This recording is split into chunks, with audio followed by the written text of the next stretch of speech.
Alors un dernier exemple pour être sûr qu'on a bien compris, un calcul qui cette fois inclut une addition et une soustraction. Et nous avons donc trois fractions, une dont le dénominateur vaut 2, une dont le dénominateur vaut 5 et une dont le dénominateur vaut 10.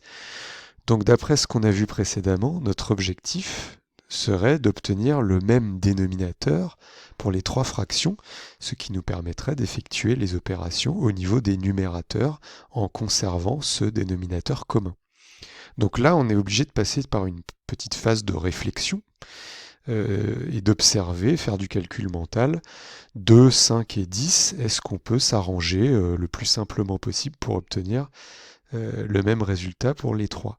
Eh bien oui, on remarque assez facilement que 10, le dénominateur de la troisième, est un multiple à la fois de 2, puisqu'il est égal à 2 fois 5, et 5, le dénominateur de la deuxième, est lui aussi un multiple de 10, puisqu'il est égal à un multiple de... Pardon, 10 est un multiple de 5, puisqu'il est égal à 5 multiplié par 2.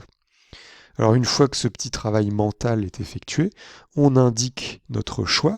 Donc pour la première fraction, je décide de la multiplier par 5 au niveau du dénominateur. Automatiquement, je suis obligé d'effectuer la même multiplication au numérateur.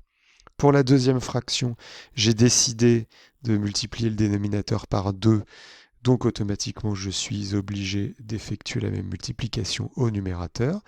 Et la troisième fraction, je vais la laisser telle quelle, je n'ai pas besoin de la modifier. Qu'est-ce que j'obtiens? La première fraction est devenue égale à 5 dixièmes, la deuxième 6 dixièmes, et la troisième est restée 7 dixièmes.